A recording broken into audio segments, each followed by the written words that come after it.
माननीय सभासदों, माननीय सभापति जी। Question number 151, Shri GVL Narasimha Rao. Shri GVL Narasimha Rao, please. Honourable minister,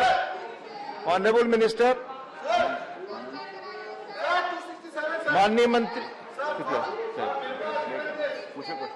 please. First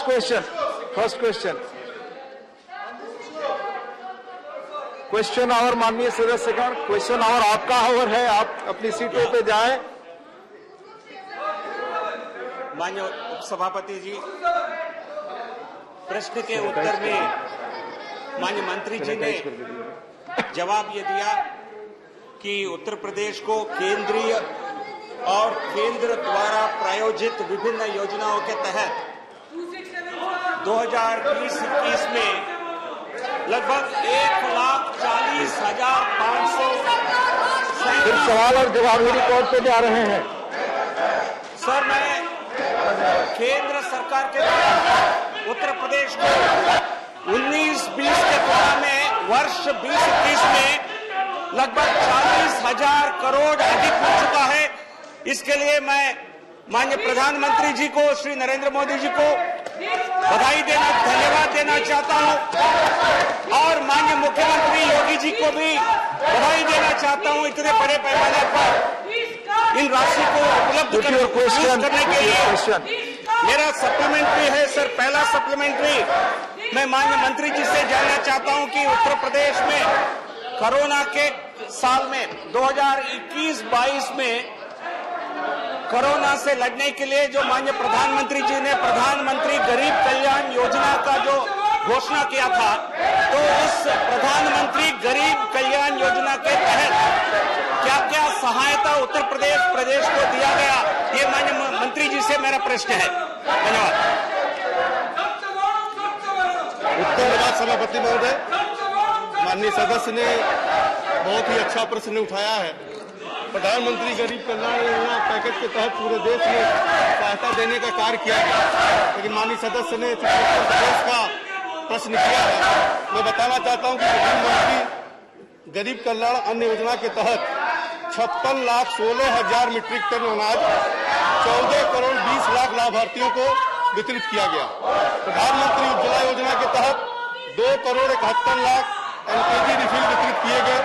प्रधानमंत्री जन धन योजना के तहत लगभग 3 करोड़ 18 लाख खातों में लगभग 4,772 करोड़ रुपए डाले गए।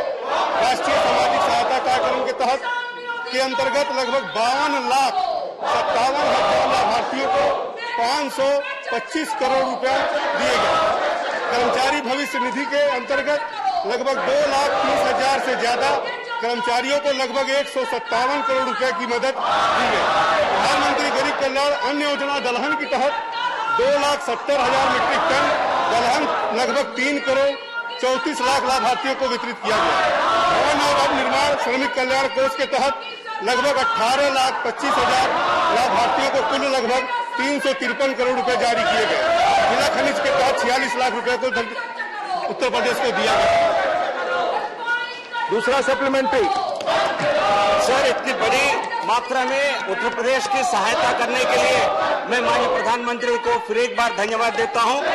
और मेरा दूसरा सप्लीमेंट्री सर, पिछले साल कोरोना काल में कोविड महामारी से लड़ने के लिए उत्तर प्रदेश सरकार को, उत्तर प्रदेश की जनता को केंद्र सरकार किस प्रकार सहायता किया है, मैं इसके बारे में मंत्री जी से जानकारी लेना चाहता हूं।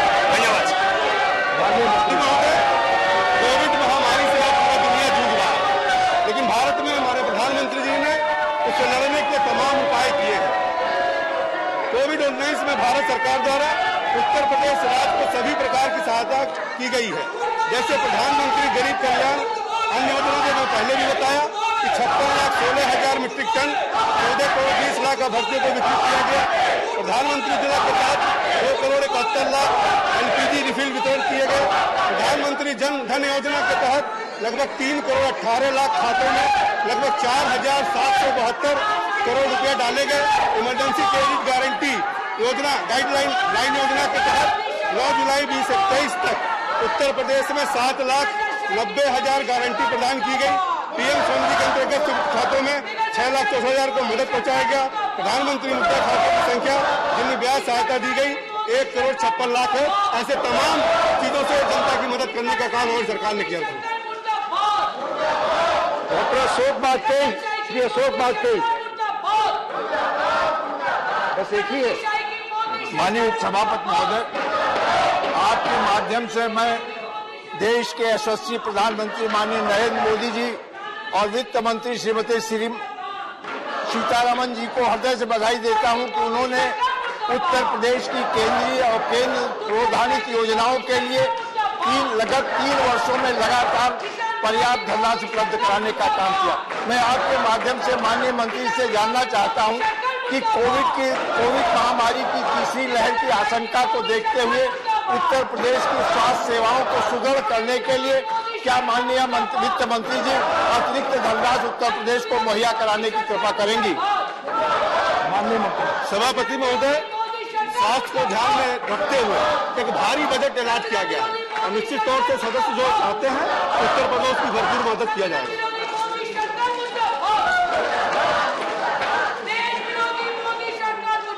Question number 152, question number Shri Vinay Vishwam ji, कृपया अपनी जगह जहां सवाल पूछे। विनय विश्वम जी। माननीय मंत्री,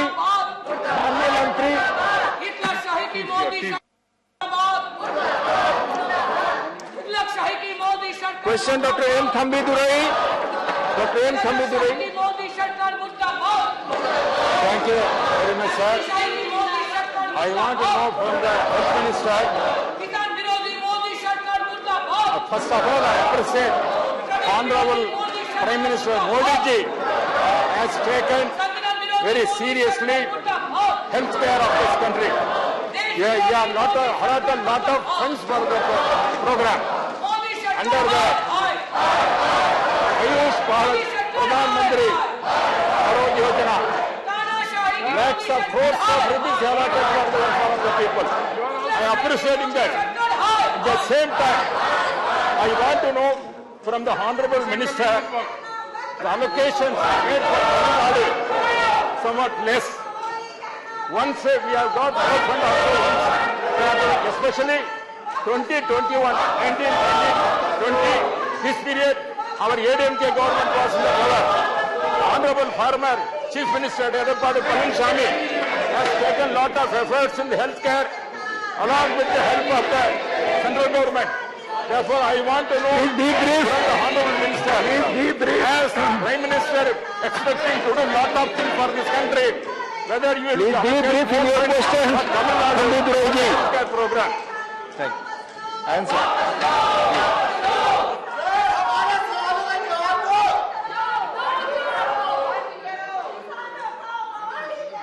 नरेंद्र मोदी जी की एक महत्वाकांक्षी योजना है जो आयुष्मान भारत योजना के रूप से आज लाखों परिवारों को एक हेल्थ की दिशा में, स्वास्थ्य के क्षेत्र में क्रांति की ओर ले जा रही है। आज जेल में खड़ा होकर आप नहीं पुकार सकते। Please go back to your seat. कुछ भी रिकॉर्ड में नहीं जा रहा है। देश की जनता को बेहतर स्वास्थ्य मिले, आपका क्वेश्चन और please go back to your seat. इस हेतु से ये योजना 2018 से शुरू हुई। जब कोविड का संकट आया तो तुरंत 15,000 करोड़ का पैकेज, आज के दिन में 23,000 करोड़ का पैकेज ये प्रधानमंत्री ने सभी सेक्टर में जारी किया है। मैं आपको आज सदन के माध्यम से ये कहना चाहूंगी कि आज जो भी परिवार है कोविड आने के बाद इस योजना के तहत जो भी बेनिफिशरीज है उन्हें तुरंत ट्रीटमेंट हो, टेस्ट हो, विशेष पैकेज दिया गया है। और जो भी माननीय सदस्य ने कहा, मैं उनको आपके माध्यम से ये जरूर कहूंगी कि ये मोदी जी की सरकार है। आज हमारी दुनिया में इस योजना की एक तारीफ की जा रही है कि ये दुनिया की सबसे बड़ी हमारी सरकार प्रायोजित स्वास्थ्य बीमा योजना है जिससे लाखों परिवार आज लाभ उठा रहे हैं। मैं आपके माध्यम से माननीय सदस्य महोदय को आश्वस्त करती हूँ कि जरूर इस पैकेज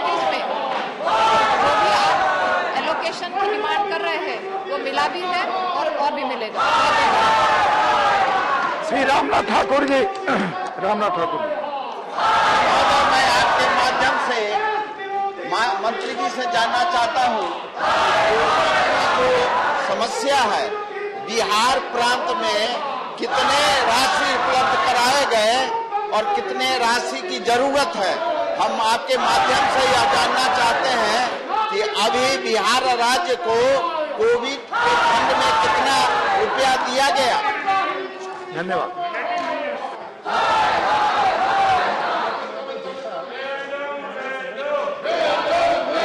उपस्थित किया है कि कोविड महामारी के लिए बिहार को कितनी राशि उपलब्ध कराई है। अध्यक्ष महोदय, मैं आपके माध्यम से माननीय सदस्यों को बताना चाहूंगा कि सभी देश में कोविड क्राइसिस स्टार्ट होने से सभी अपना प्राइमरी इंफ्रास्ट्रक्चर पूरा करने के लिए और प्राइमरी रिक्वायरमेंट के लिए पहले 15,000 करोड़ रुपीज का पैकेज दिया गया और दूसरा 23,000 करोड़ का पैकेज जो शायद कोविड क्राइसिस आगे बढ़े तो कैसे निपटाया जाए, और उसमें से 15% राशि सभी स्टेट को उपलब्ध कराई गई है, बिहार को भी उपलब्ध कराई गई है। कोई भी स्टेट में कोविड क्राइसिस के लिए या तो कोविड के सामने लड़ने के लिए जो भी प्राइमरी इंफ्रास्ट्रक्चर की आवश्यकता है, सुविधा की आवश्यकता है, ये सुविधा वहां मिल रहे, उसके लिए भारत सरकार की ओर से प्रयास हो रहा है।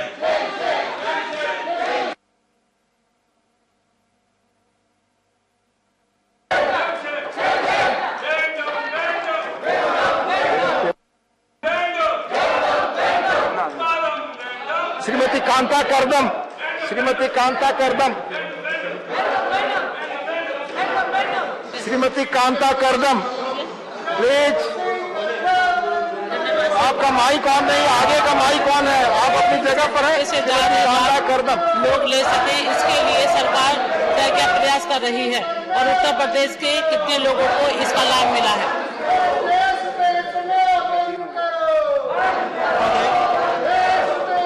आयुष्मान भारत योजना एक महत्वपूर्ण योजना है।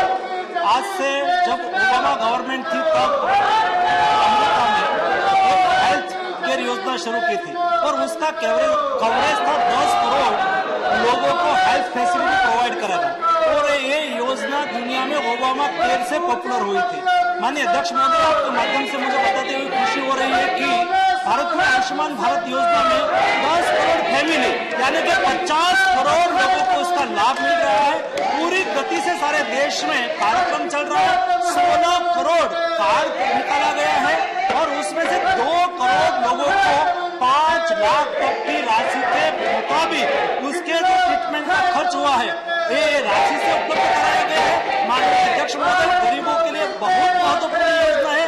जिसके जेब में पैसा नहीं होता है, जो गरीब होता है, जो मजदूरी करते हैं, ऐसे लोग के यहाँ पर बड़ी बीमारी आ जाती है तो उसको दिक्कत हो जाती है। लेकिन प्रधानमंत्री मोदी जी ने एक गरीबों के लिए योजना निकाली है और देश में गरीब लोगों का जीव बच रहा है और उसको ऑपरेशन हो रहा है, इसलिए देश के गरीब आज इस योजना का लाभ ले रहे हैं। Question number 153 Shri Rakesh Sinha. Question number 153 माननीय मंत्री laid on the table sir.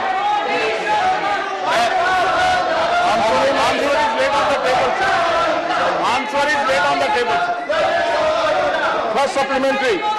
सभापति महोदय, मैं आपके माध्यम से मंत्री जी से जानना चाहता हूं कि पूर्वोत्तर भारत में जो फोक डांस है, जो जमीनी स्तर पर आम जनता की भावनाओं को, उसकी सांस्कृतिक निष्ठा को, उनकी सांस्कृतिक प्रक्रिया को अभिव्यक्त करती है, इस फोक डांस को बढ़ाने के लिए जिसमें बुहू है, गुइया है, नांक्रम है, हजगोरी है, ढोल कोलम है, क्रू डांस है, ऐसे नृत्य को बढ़ाने के लिए भारत सरकार क्या कर रही है? चूंकि इसमें नॉर्थ ईस्ट की भावनाएं और नॉर्थ ईस्ट की इतिहास, सांस्कृतिक प्रक्रिया निहित है।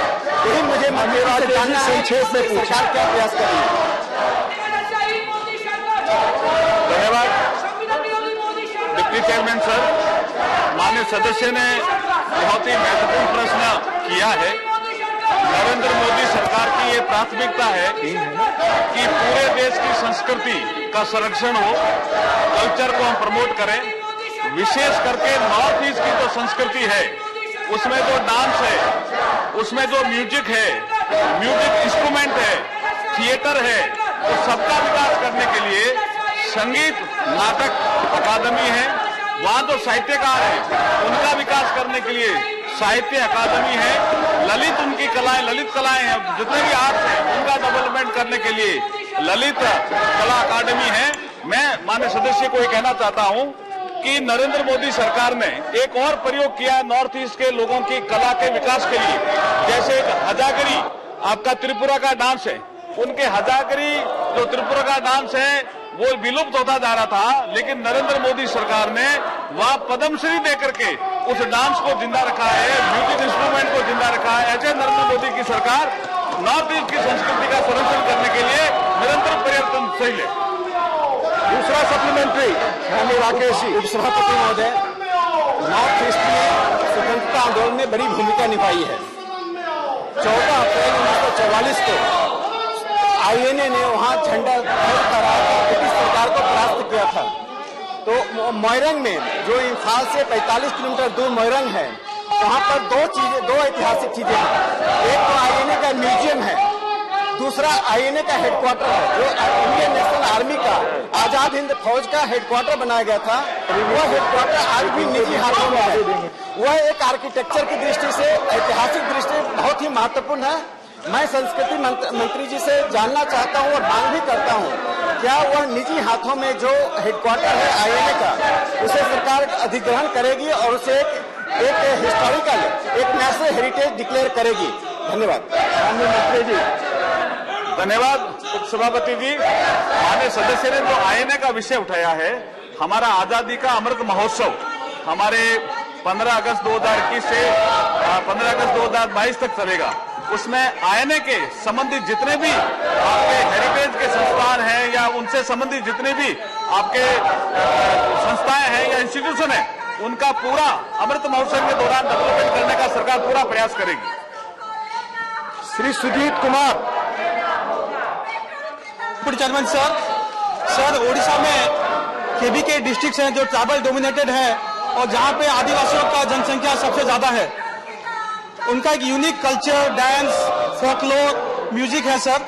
सो I would like to know from the government, is the government planning to set up a dedicated centre to promote this unique culture, dance and painting and folklore?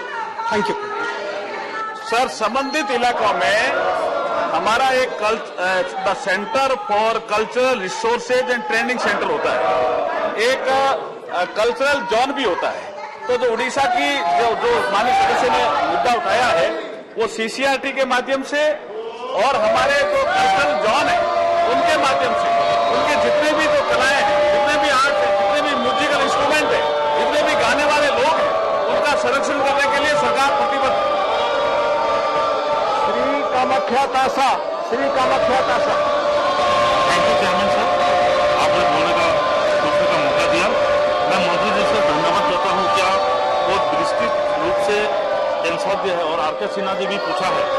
मैं ये जानना चाहता हूँ मंत्री जी से, जितना left out caste and tribe से जिसका एथनिक कल्चर से उसको प्रोटेक्शन करने के लिए और कुछ स्कीम्स है तो क्या है? और दूसरा सर, ऑल इंडिया में इसको प्रचार करने के लिए मिनिस्ट्री ऑफ कल्चर क्या व्यवस्था लिया है, ये विस्तृत रूप से जानने के लिए मैं आग्रह करता हूँ। माननीय मंत्री जी। डिप्टी चेयरमैन सर, जो माननीय सदस्य ने प्रश्न किया वो नॉर्थ ईस्ट से संबंधित ही है। मैंने जैसे पहले जिक्र किया कि नॉर्थ ईस्ट में हमारे गुवाहाटी में भी सेंटर है और सीसीआरटी का सेंटर भी है और हमारे एक जवाहरलाल नेहरू मणिपुर डांस अकेडमी भी है और उसके बाद हमारे दीमापुर में north east zonal cultural centre भी है कोलकाता में। इस तरह के सब जो सेंटर है उनके माध्यम से सब में और नॉर्थ ईस्ट में जो हमारा फोक डांस है, जो हमारा थिएटर है, जो हमारे जो कलाकार है, उनकी आमदनी भी बढ़े और उनकी कला जीवित रहे, उसके लिए नरेंद्र मोदी सरकार हर संभव प्रयास कर रही है। धन्यवाद उपसभापति। Shri Bhubaneswar Kalita. Shri Bhubaneswar Kalita. Sir, the Honorable Minister has replied that the Department of Culture implements the scheme of scholarship and fellowship for promotion of arts culture. and in 3 components. Award of scholarship to young artists in different cultural fields, award of senior junior fellowship to outstanding persons in the fields of culture, award of Tagore National Fellowship for cultural research in the northeastern region. Sir, I want to know from the minister,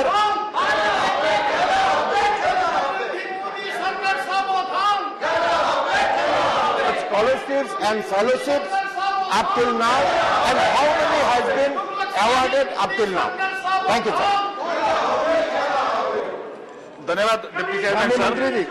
ये जो scholarship और fellowship के बारे में जो माननीय सदस्य ने प्रश्न उठाया है, इसके लिए एक हमारी 3 स्कीमें हैं सर इसके अम्ब्रेला के बीच में। Award of senior junior fellowship to outstanding artist in the field of culture, second है award of scholarship to young artist in different culture field, और थर्ड है Tagore national fellowship for cultural research. जो माननीय सदस्य ने प्रश्न किया है उसके तहत मैं ये बताना चाहता हूं कि हमने 2018-19 में 13.46 करोड़ रुपए खर्च किए हैं, 19-20 में हमने 11.79 करोड़ रुपए खर्च किए हैं, और 20-21 में हमने 12.31 करोड़ रुपए खर्च किए हैं, और 21-22 में अब तक हम 7.53 करोड़ रुपए खर्च किए हैं। लगातार हम वर्कशॉप कर रहे हैं, सेमिनार कर रहे हैं, और कला को जिंदा रखने के लिए निरंतर प्रयास करते हैं मोदी जी की सरकार। Question number 154 Shri Naresh Gujral. Shri Naresh Gujral ji. Sir, माननीय मंत्री, notwithstanding the figures which have been laid on the table of the House, first supplementary, sir, been given by the Honourable Minister, I want to say one thing. Up until now, only 10% of our population has got 2 shots till now. We have seen in Punjab, in the last 3 months, the death toll is 40% more, 40,000 people more than what it was last year. Sir, my question is, will the Honourable Minister make sure that our farmers who are clamoring for their rights on the borders of Delhi, that special camps are set up your question to inoculate them? Your question. It's not only question related to this will go to the court.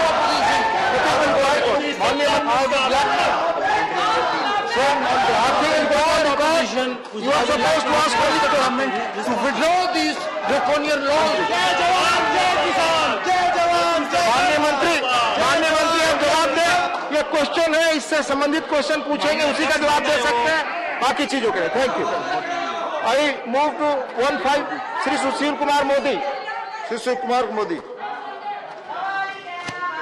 आप सभापति महोदय, मैं माननीय मंत्री से जानना चाहता हूं कि वैक्सीन के लिए 25% का कोटा प्राइवेट हॉस्पिटल्स के लिए अलॉट किया गया है, तो मैं माननीय मंत्री से जानना चाहता हूं कि 25% कोटा कितना उनको दिया गया, कितना यूज किया गया, और क्या सरकार इस कोटे को कम करने पर विचार कर रही है क्या?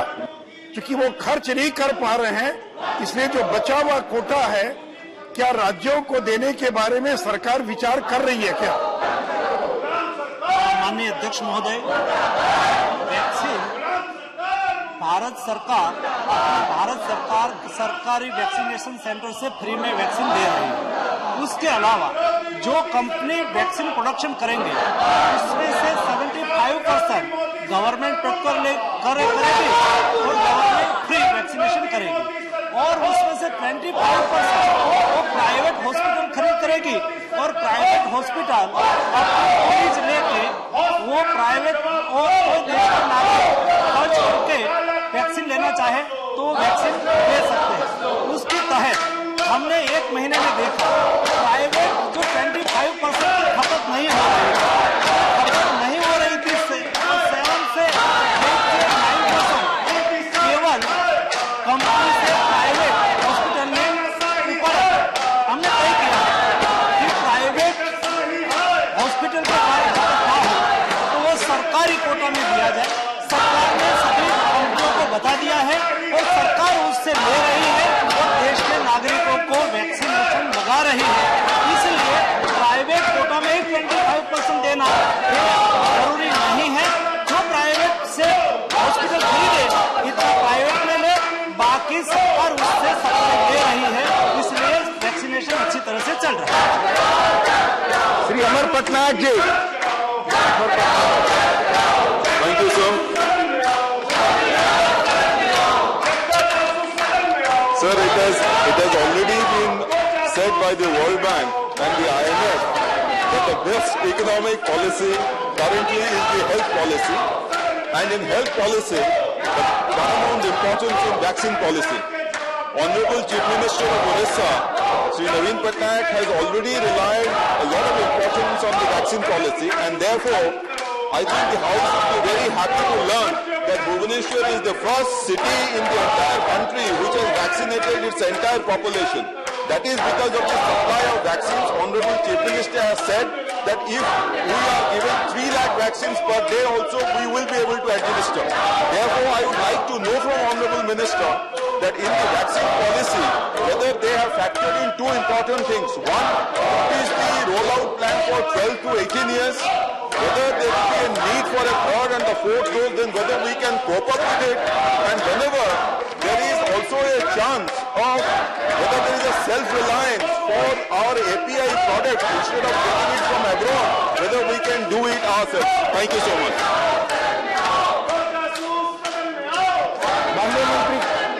माननीय अध्यक्ष महोदय, मोदी सरकार का लक्ष्य है कि जल्दी से जल्दी देश के हर 80 अबव सभी नागरिकों को वैक्सीनेशन हो जाए, और इसके लिए हम लगातार कोशिश कर रहे हैं, लगातार कंपनियों के साथ बातचीत कर रहे हैं। माननीय अध्यक्ष महोदय, मैं आपके माध्यम से सदन को बताना चाहूँगा, हिंदुस्तान में पहली बार हुआ है कई ऐसे वैक्सीन आई, दुनिया में BCG की वैक्सीन आई थी, उसके बाद 6 साल के बाद हिंदुस्तान में आई थी, पोलियो की वैक्सीन आई, उसके बाद 6-7 साल के बाद इंडिया में आई थी। वैक्सीन दुनिया में रिसर्च होता था और कई सालों के बाद हिंदुस्तान में आती थी। मोदी जी ने जो समय पर एफर्ट लिया, साइंटिस्ट को सपोर्ट किया, कंपनियों को सपोर्ट किया, इस वजह से दुनिया के साथ हिंदुस्तान में भी वैक्सीन आ गई, इंडिजिनियस वैक्सीन हमें मिल गई, इसका प्रोडक्शन शुरू हो गया और दुनिया में सबसे ज्यादा वैक्सीन लगाने वाला देश हिंदुस्तान है। 47 करोड़ डोज, 47 करोड़ से ज्यादा आज तक एडमिशन हो चुके हैं। माननीय सदस्य श्री ने जो अपना प्रश्न उड़ीसा भी हम यहाँ से जितनी सप्लाई करते हैं अच्छी तरह से वहाँ वैक्सीनेशन अभियान चला रहे हैं। वैसे ही सभी अपना अच्छी तरह से प्लानिंग करें। हम उसको 1 सप्ताह से पहले बता देते हैं कि इस सप्ताह में आपको कितना डोज मिलने वाला है, ये जो डोज उसको मिलने वाला है उसको प्लानिंग करके वो वहाँ अच्छी तरह से एडमिनिस्ट्रेट करेंगे तो मुझे लगता है कि कोई दिक्कत भी नहीं होगी, कोई शिकायत भी नहीं होगी, लाइन में भी नहीं पड़ेगा। अगर से ही पूरी व्यवस्था कौन से वैक्सीनेशन सेंटर पर कितना डोज उपलब्ध है, कितने ही लोगों को वहाँ बुलाया जाए, ऐसी व्यवस्था कई स्टेट में बहुत अच्छी तरह से की है। देश में वैक्सीनेशन अभियान बहुत अच्छी तरह से चल रहा है और अगले दिनों में उससे भी अच्छी तरह से चलाने की कोशिश हम कर रहे हैं अध्यक्ष महोदय। और मैं आपके माध्यम से सदन को आश्वस्त करना चाहता हूँ कि देश के सभी नागरिकों को जल्दी से जल्दी वैक्सीनेशन लग जाए। श्री शिव प्रताप शुक्ल जी।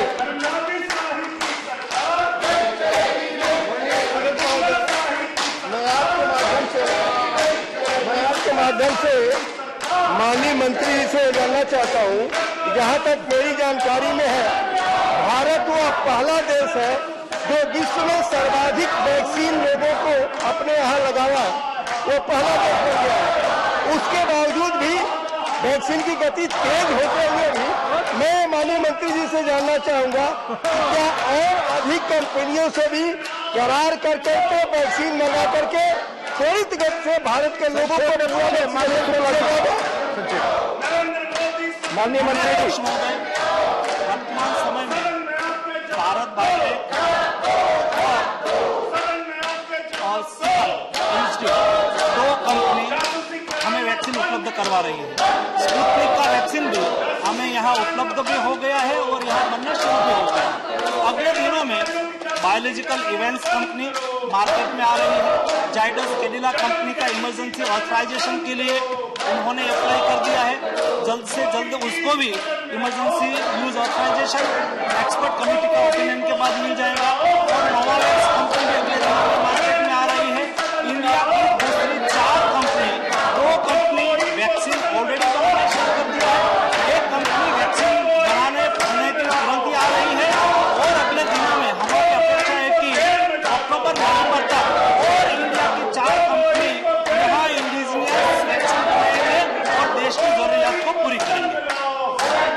क्वेश्चन नंबर 155 श्री प्रभाकर रेड्डी वेरी मेडी।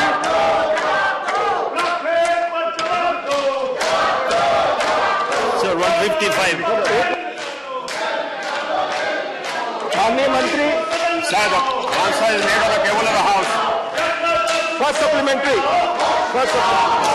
Sir, I would like to know from the Honorable Minister whether it is true that Ministry is going to waive out interstate transmission charges if energy is supplied through battery storage energy system. If so, what extent this will benefit the end consumer? माननीय मंत्री जी आपका जवाब। Sir, I would like to confirm that we propose to waive the interstate transmission charges for all green energy, including the storage. That means the energy which is stored in a lithium-ion battery and thereafter used again as green energy, the interstate transmission charges will be waived for that. That is a decision which we have taken. Similarly, for other forms of storage like pump hydro, any storage in the pump hydro or used again as green energy, the interstate transmission charges will be waived. Second supplementary. Sir, I would like to know from the Honorable Minister whether we can use the energy stored through battery stored energy system for our electrical vehicles, and if so, to what extent the price of electrical vehicles could come down by using these batteries. Sir, right now, all electrical vehicles use the lithium-ion batteries, and in fact, the electrical vehicles are run on battery power. Now, presently the cost of the battery is high. It is almost about $270 per kilowatt hour. So the battery charges are high, but the prices are coming down, and hopefully the prices will come down. And as the prices come down, the price of the electrical cars and electrical vehicles will also come down. No supplementary. Question number 156 Shri प्रसन्न आचार्य जी। श्री प्रसन्न आचार्य जी। Question number 156 माननीय मंत्री supplementary. The minister in a reply said that in the last 3 years on tobacco is 53,755 crore. Sir, due to excessive use of tobacco, added diseases like cancer, etc. is increasing in this country, and in that health sector, more money is spent by the government, and the diseased person are also spending more money, and their family is ruining. Sir, India has over 26 crore tobacco user, and tobacco kills over 13 lakh Indians each year. And WHO has said that raising the price of tobacco products through tax increase, which is the most effective policy to reduce tobacco use. In view of this, will the central government put the proposal in the GST Council for increase of tax on tobacco? माननीय मंत्री जी। माननीय वित्त मंत्री। माननीय वित्त मंत्री।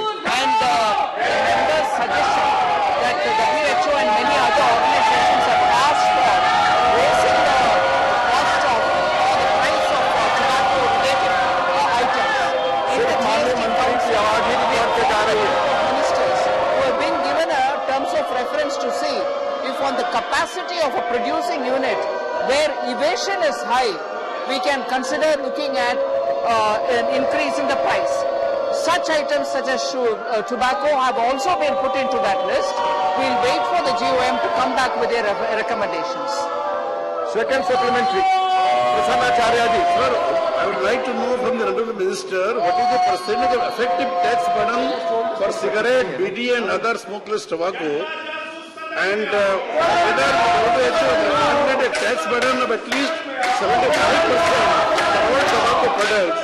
And sir, after the introduction of GST, how many times rates have been revised for tobacco products, and what are the increase or decrease made so far?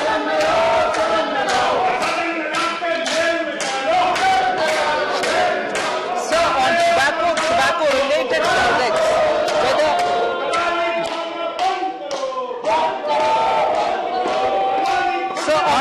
tobacco-related products, the tax has been increased in earlier days also. Past GST rate increases were recommended, but in 2017 there was no change because immediately after the GST's implementation, then again compensation cess rate also was not increased at that time. However, nominal excise rate and details thereof was also given as a part of the reply. NCCD rates were also increased in the budget of 2020-21 via the Finance Act of 2020. So earlier there have been attempts to increase it, and there are NGOs which have suggested that we increase the compensation cess by levying the cess on tobacco items, and very many such NGOs and consumer education forums have come on to suggest to the government, considering the health impact of tobacco, to increase the levies. But as I said, it is for the council to take a call on it, and there has also been, even in the 43rd meeting, which was held on the 28th of May this year, a group of ministers on capacity-based taxation is looking at it so that evasions are also avoided, because this sector is very highly prone to evasion. Thank you. Question number 157, Shri K.R. Suresh Reddy. Question 157, sir. First supplementary. Mr. Suresh Reddy ji, first supplementary. First supplementary. Deputy Chairman, sir, the shortage of remdesivir has created a lot of stress for middle class and poor families. The government's reply was they have initiated measures to ramp up the production of remdesivir only in licensee people, the companies which have licensee, only they have been authorized. My question to the Honorable Minister is, why can't the Patents Act be amended? Is the Patents Act beyond the scope of Parliament, wherein it could be amended so that more new companies could come into play and production of remdesivir could have been easily available? It shows a national emergency. In a situation like this, can't the Patents Act be amended? माननीय मंत्री जी। माननीय अध्यक्ष महोदय, माननीय सदस्य ने बहुत महत्वपूर्ण प्रश्न उपस्थित किया है कि रेमडेसिविर इंजेक्शन बनाने वाली कंपनी को लाइसेंस और कंपल्सरी लाइसेंस किया जाए। बहुत महत्वपूर्ण विषय है। जब देश में अप्रैल महीने में कोविड महामारी बढ़ने लगी, ऐसी स्थिति में 7 कंपनी के पास 20 प्लांट था और उसकी कैपेसिटी 34,000 की थी। और जैसे हमने कोविड का केस बढ़ने लगा, कंपनियों के साथ बातचीत की और कंपनी को प्रोडक्शन बढ़ाने के लिए हमने कहा। सभी कंपनियों ने प्रोडक्शन बढ़ाने में लगे। हमने 24 घंटे में दूसरा प्लांट को शुरू करने के लिए मंजूरी देनी चाहते हैं।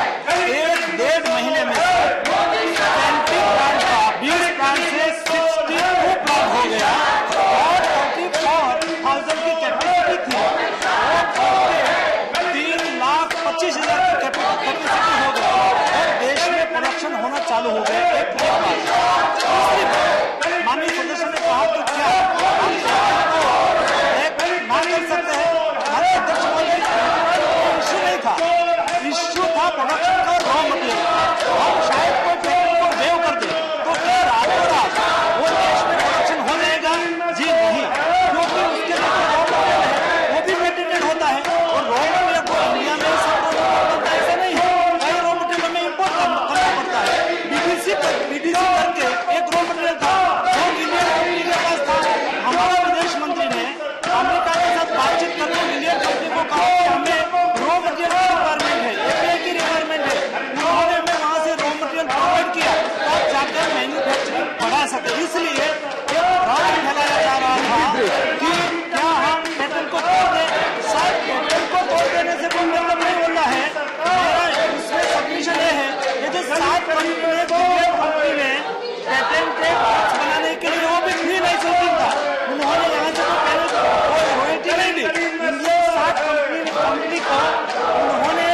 मैन्युफैक्चरिंग के लिए फ्री लाइसेंस दिया है, इसलिए कंट्री टू कंट्री और कंट्री टू कंट्री रिलेशनशिप होती है, इसलिए फायदा होता तो हम पेटेंट को ब्रेक करने के लिए भी तैयार थे, लेकिन उससे कोई रिजल्ट नहीं मिला। माननीय मंत्री जी ब्रीफली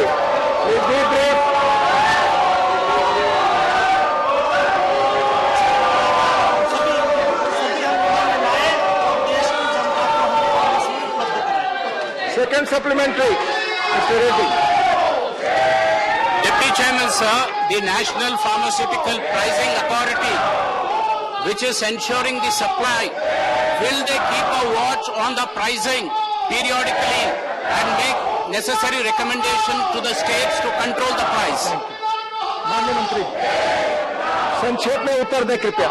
सर, देश में दवा की इसलिए एनपीपीए करके फार्मा मिनिस्ट्री के अंदर में एक अथॉरिटी है, फार्मा प्राइसिंग अथॉरिटी, और देश की रिक्वायरमेंट को भी असेस करती है, प्राइस को भी असेस करती है। तो प्राइस बढ़ जाए या तो देश के कोई पार्ट में किल्लत हो जाए तो तुरंत ही प्रोडक्शन बढ़ा के उसको सप्लाई की जाए, ऐसी व्यवस्था और ऐसी एक सिस्टम बनी हुई है, और उसका उपयोग करके ही हम असेसमेंट करते हैं और मेडिसिन उपलब्ध करवाते हैं। धन्यवाद। The House stands adjourned to meet at 2 p.m.